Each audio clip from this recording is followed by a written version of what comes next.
ప్రభునందు మిక్కిలి ప్రియ సహోదరి సహోదరులారా, ఈ సృష్టిలో అతి శక్తివంతమైన నామం యేసునామం. ఈ సృష్టిలో అతి శ్రేష్టమైన నామం యేసునామం. ఆ నామములో మనకి సమస్తం కూడా కలుగుతుంది. ఆ నామములో సాతాను పారిపోతుంది, రోగాలు నయమవుతాయి, దేవునికి కృప మనకి దగ్గరవుతుంది. ఈ సందర్భంగా మీకు చరిత్రలో జరిగినటువంటి ఒక సంఘటన సాక్ష్యాన్ని మీ ముందుంచాలనుకుంటున్నాను. 1432వ సంవత్సరములో పోర్చుగల్ దేశంలో ఉన్న లిస్బన్ పట్టణములో జరిగినటువంటి సంఘటన. 1432వ సంవత్సరములో పోర్చుగల్ దేశంలో ఉన్న లిస్బన్ పట్టణములో భయంకరమైన ప్లేగు వ్యాధి విచ్చలవిడిగా ఆ పట్టణంలో ఉన్న ప్రజలందరూ కూడా వ్యాపిస్తూ ఉంది. అది ఒక భయంకరమైనటువంటి అంటువ్యాధి. అది సోకినటువంటి వారు కొన్ని దినాలలోనే చనిపోతారు. అప్పటికే శవాలు కుప్పల తెప్పలుగా పడిపోయాయి. ప్రజలు ఎక్కడ చూద్దామని రోగాల పాలయ్యారు. ప్రజలందరూ కూడా అనారోగ్యం పాలైపోయి ఉన్నారు. అంటువ్యాధి పెరిగి పెచ్చుమీరిపోతా ఉంది. ఏం చెయ్యాలో అర్థం కావటం లేదు. అటువంటి సమయంలో ప్రియులారా, అక్కడ ఉన్నటువంటి బిషప్ మోన్సిన్యోర్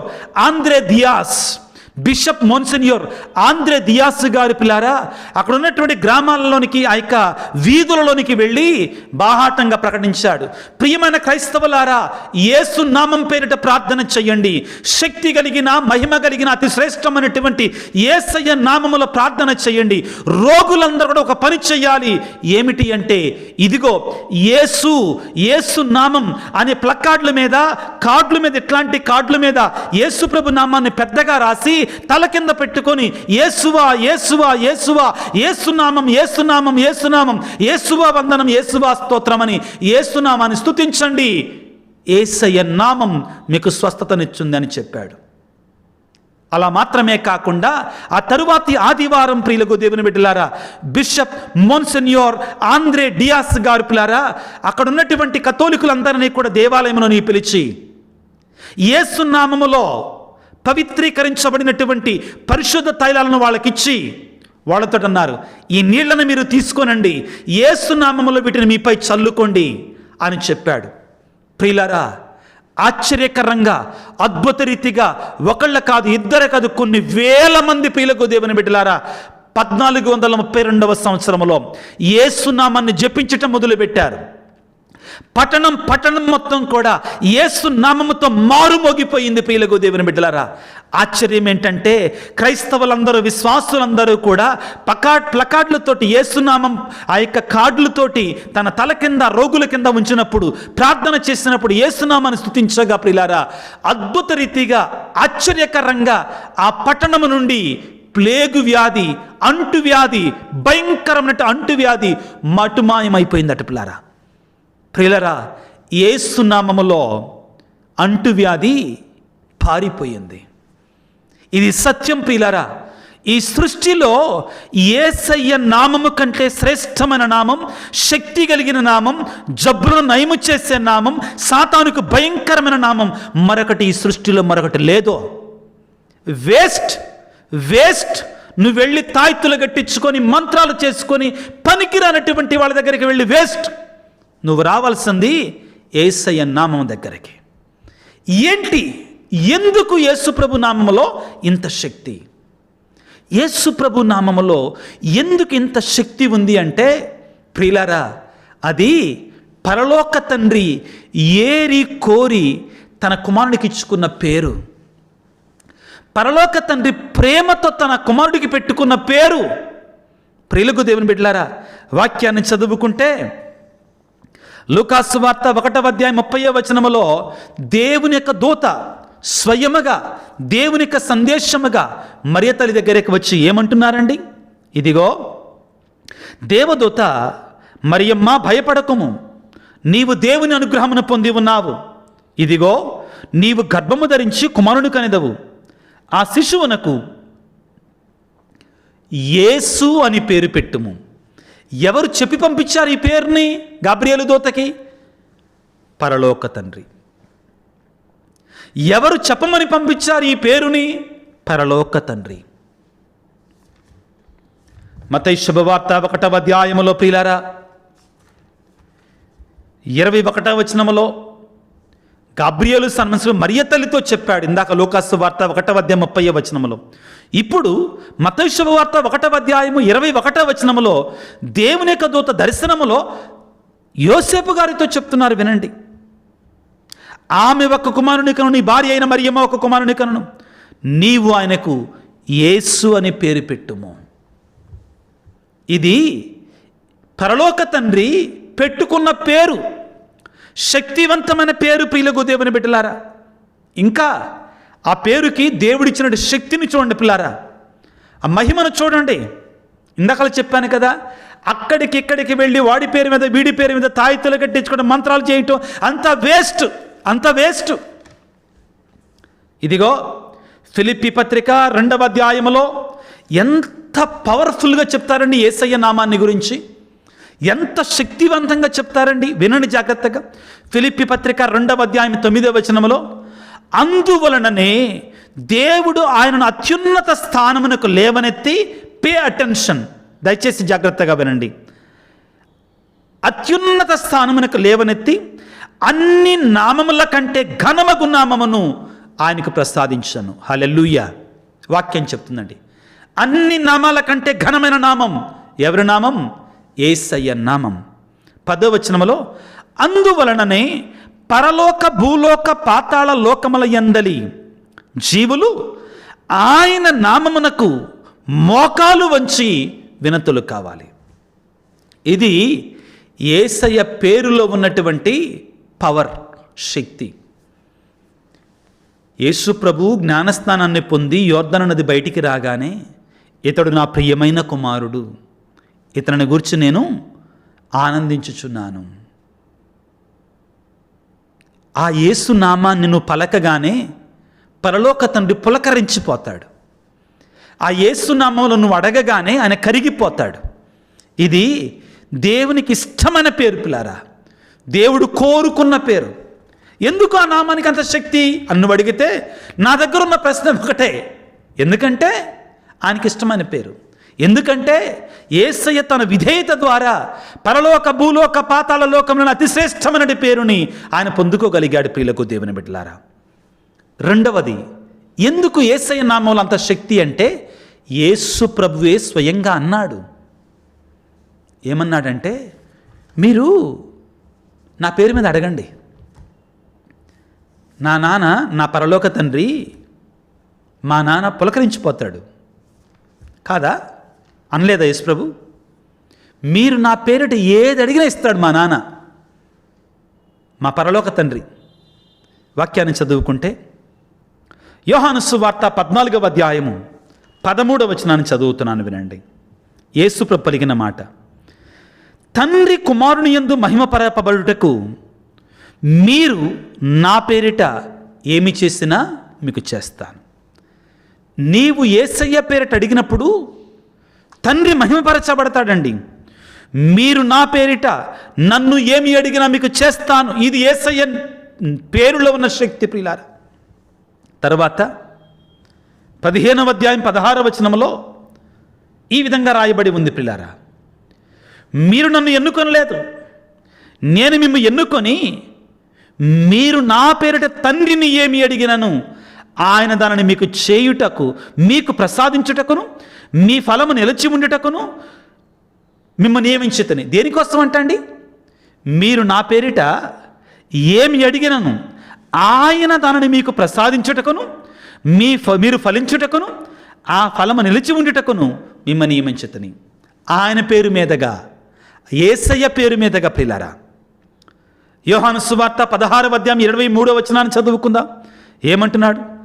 ఆనాడు మీరు నన్ను ఏమీయో అడగరు, నేను మీతో నిశ్చయముగా చెప్పుచున్నాను, మీరు తండ్రిని నా పేరిట ఏమి అడిగినను ఆయన మీకు అనుగ్రహించును. వినండి మాట, ఇంతవరకు మీరు నా పేరిట ఏమీ అడగలేదు, ఇప్పుడు అడగండి నా పేరు మీట, మీ సంతోషం పరిపూర్ణమగినట్లుగా పొందుతారు. ప్రియులారా, యేసయ్య ఎండార్స్ చేస్తున్నారు, యేసయ్య అధికారాన్ని ఇస్తున్నాడు. మీరు నన్ను అడగండి నా పేరు మీద, నేను చేసేస్తానంటున్నాడు. ప్రియులారా, మొదటిగా ఆ పేరు పరలోక తండ్రి పెట్టుకున్న పేరు, పరలోక తండ్రికి ఇష్టమైన పేరు. రెండవది, యేసు ప్రభు నా పేరు మీద మీరు అడగండి మీకు ఏదైనా చేస్తానన్నాడు. ఇది యేసయ్య అధికారాన్ని ఇచ్చాడు ఆయన పేరు మీద. ఇది జరిగిందా? మరి ఇది సాధ్యమైందా? ప్రియులారా, అపోస్తుల కార్యాలు 3వ అధ్యాయము 6-8 వచనాలు మనం చదువుకుంటే ఇక్కడ జరుగుతుందండి. ఏం జరుగుతుంది? పేతురు గారు, యోహాను గారు మధ్యాహ్నం 3 గంటల సమయంలో యెరూషలేము దేవాలయానికి అందమైనదైన ద్వారం దగ్గరికి ప్రార్థన చేసుకోవడానికి వెళుతున్నారు. అంతలోకి అక్కడ ఒక కుంటివాడు కూర్చొని ఉన్నాడు. అతను ప్రియులకు దేవుని బిడ్డలారా, ఇదిగో ఏదైనా ఇవ్వండి అని భిక్షం అడగగానే పేతురు అతను పిలిచాడు. ఏమైనా ఎత్తారేమని అతని వైపు చూశాడు. పేతురు ఏమన్నాడు తెలుసా? 6వ వచనం నుంచి చదువుతున్నాను. అపోస్తుల కార్యాలు 3వ అధ్యాయం 6వ వచనం నుండి. అప్పుడు పేతురు, నా దగ్గర వెండి బంగారం ఏమీ లేదు, నాకున్నదాన్ని నీకు ఇచ్చేదను.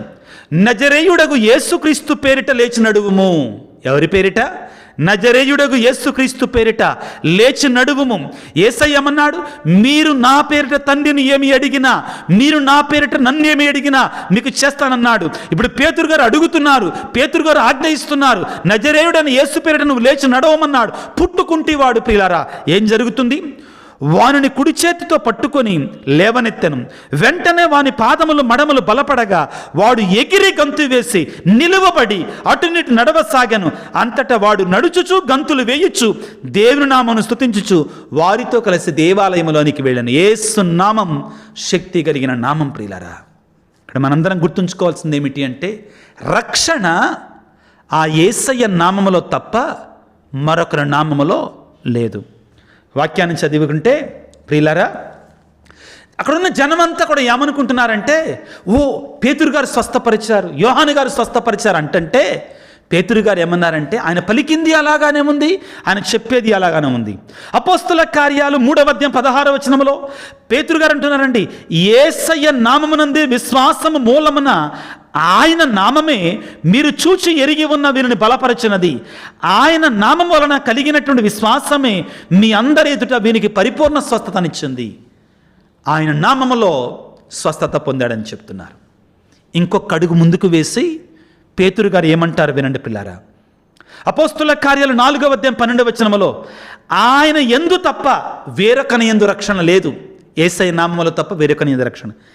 ఏలయనగా ప్రపంచమున రక్షణ కలిగించు నామము వేరొకనికి ఇవ్వబడలా. Only in the name of Jesus we have salvation. Only we have salvation in the name of Jesus. ఆయన నామములో మాత్రమే రక్షణ, ఆయన నామంలో మాత్రమే రక్షణ, ఆయన నామంలో మాత్రమే స్వస్థత, ఆయన నామంలో మాత్రమే సకలం ప్రియులారా. పౌలు గారు యేసయ్య నామములో సైతానును తరిమి కొట్టాడండి. వెళ్ళమాకండి దయచేసి. ఆ పిచ్చి పిచ్చి మంత్రగాళ్ళ దగ్గర, తంత్రగాళ్ళ దగ్గర వాళ్ళు పనికిరాని వాళ్ళండి. వాళ్ళని ఆ సాతానులు మిమ్మల్ని ఇంకా తీస్తా, యేసు నామములో అడుగు, చేస్తాడు అద్భుతాన్ని. గురువు దగ్గరికి వెళ్ళండి, అద్భుతాలు జరుగుతాయి. తీర్థాలు చల్లుకోండి. ఓ నూనె బుడ్లు పెట్టి కొనమాకండి దయచేసి. వినండి, డబ్బులు అనవసరంగా వృధా చేయమాకండి. మీకు ఉదారంగా దేవుడు తన కానుకలు ఇస్తున్నాడు. తీర్థాలండి, జలాలు, పరిశుద్ధమైన జలాలు. అక్కడిక్కడ పరిగెట్టేసి వందలు వేస్ట్ చేసుకోమాకండి. ఉపయోగకరమైనటువంటి వాటికి ఇవ్వండి, దేవునికి పరిచర్యకి ఇవ్వండి. పౌలు గారు ఫిలిప్పీ ప్రాంతంలో దేవునికి సువార్తను బోధిస్తున్నాడు. అక్కడ కొంతమంది ఒక దెయ్యం పట్టిన బాలికను వాడుకుంటున్నారు డబ్బులు సంపాదించుకోవడానికి. అయితే ఆ బాలిక పౌలు గారి వైపు, అక్కడ ఉన్నటువంటి అతనికి సహచరుల వైపు చూసి, వీరు మీకు మార్గాన్ని చూపిస్తారు, యేసయ్య మార్గాన్ని చూపిస్తారని అడుగుతుంటే పద్దాకులు వాళ్ళు వెంటబడుతుంది. ఏం చేశాడు తెలుసా పౌలు గారు? వినండి జాగ్రత్తగా. అపోస్తుల కార్యాలు 16వ అధ్యాయము 17వ వచనములో, ఆ బాలిక పౌలును మమ్మును వెంబడించి, ఈ మనుషులు మహోన్నతులైన సర్వోన్నతుని సేవకులు, మీరు ఎట్లు రక్షించబడగలరో వీరు మీకు తెలియజేయుతున్న ఆ బాలిక, దయ్యం పట్టిన బాలిక చెప్తుందండి. ఇక 18వ వచనములో పౌలు వెనకకు తిరిగి, యేసు నామమున నీవు ఈమె నుండి వెడలిపొమ్ము అని సాతానును ఆజ్ఞాపించగా ఆ దెయ్యము వెంటనే ఆమెను విడిచి పారిపోయాను. ప్రియులారా, నీ బాధ, నీ కష్టం ఎంత ఘోరమైనదైనా కానీ, నీ అనారోగ్యం, నీ వేదన, నీ కన్నీరు ఎంత వేదనాపరితమైనదా అయినా కానీ యేసయ్య నామం కరుణగలిగిన నామం, శక్తి కలిగిన నామం అంతకంటే గొప్పది. యేసయ్య నామములో ప్రార్థన చేయి. యేసయ్య నామాన్ని ఉచ్చరించు. యేసయ్య నామములో నీవు తండ్రిని అడుగు, ఇస్తానన్నాడు. ప్రార్థన చేయి బిడ్డ, ప్రార్థన చేయి. ఆ యేసయ్య నామాన్ని మన కుటుంబంలో ఉంచుకుందాం, మన సంఘాలలో ఉంచుకుందాం. పవిత్రంగా, పరిశుద్ధంగా, విశ్వాసంతో ఆ యేసయ్య నామములో ప్రార్థన చేయటానికి ప్రయత్నం చేద్దాం. అందరూ కూడా చేతులు చాచి నా తర్వాత చెప్పటానికి ప్రయత్నం చేయండి. మీరు ఎక్కడ ఉన్నా కానీ, ఒకవేళ బస్సులో ప్రయాణం చేస్తున్నారా, ఆఫీస్లో ఉన్నారా, మీ మనసులో చెప్పుకోండి. ఇంట్లో ఉన్నారా, కుటుంబం అంతా కలిసి ఉన్నారా, గట్టిగా చెప్పండి నా తర్వాత. అనారోగ్యంతో ఉన్నారా, నా తర్వాత చెప్పండి. లేకపోతే కుటుంబంలో సాతాను శక్తులు ఉన్నాయని అనుకుంటున్నారా, మీరు యేసయ్య నామములో నా తర్వాత చెప్పండి. Hallelujah, hallelujah, praise the Lord, praise the Lord. యేసువా వందనం, యేసువా స్తోత్రం. తండ్రి వందనం, తండ్రి స్తోత్రం. ఆత్మదేవా వందనం, ఆత్మదేవా స్తోత్రం. యేసునామానికి జయం, యేసునామానికి జయం. యేసువా, యేసువా, యేసువా, యేసువా. ఓ యేసు రాజా, ఈ వాక్యాన్ని ఆలకిస్తున్న బిడ్డలలో ఎవరైనా కానీ అనారోగ్యంతో ఉంటే యేసు నామములో వారికి స్వస్థతనివ్వమని అడుగుతున్నాను. ఆమేన్. ప్రభువా, ఈ వాక్యాన్ని ఆలకిస్తున్నటువంటి వారు ఎవరైనా కానీ బంధకాలలో ఉన్నట్లయితే యేసు నామములో వారికి విడుదల ప్రసాదించమని వేడుకొనుచున్నాను. ఆమేన్. ప్రభువా, ఈ వాక్యాన్ని ఆలకిస్తున్న బిడ్డలలో ఎవరైనా కానీ మా బిడ్డలకు చదువు రావాలని, అదేవిధంగా ఉద్యోగంలో స్థిరపడాలని, గర్భఫలము రావాలని, లేకపోతే కుటుంబంలోని సమస్యలు తీరిపోవాలని అడుగుచున్నట్లయితే యేసు నామములో వారికి కావాల్సిన సమస్తాన్ని అనుగ్రహించమని వేడుకొనుచున్నాను. ఆమేన్. ప్రభువా, తండ్రి నాయన యేసయ్య, నీ నామములో ప్రభు నీ బిడ్డలందరిని దీవించండి. నీ నామములో బిడ్డలను స్వస్థపరచండి. నీ నామములో బిడ్డలకు ఆశీర్వాదాలను ఇవ్వండి. యేసు నామముల సమస్తాన్ని కలుగజేయమని, అనుగ్రహించమని యేసు పరిశుద్ధ నామములో అడిగి వేడుకొనుచున్నాము తండ్రి. ఆమెన్. ప్రభువు మీతో ఉందురుగాక, మీ ఆత్మతో ఉందురుగాక. సర్వశక్తిగల సర్వేశ్వరుడు పిత, పుత్ర, పవిత్రాత్మ మిమ్ము మీ కుటుంబాలను చల్లగా దీవించి ఆశీర్వదించి కాపాడుదురుగాక. God bless you. దేవుడు మిమ్మల్ని దీవించుగాక. ఆమేన్.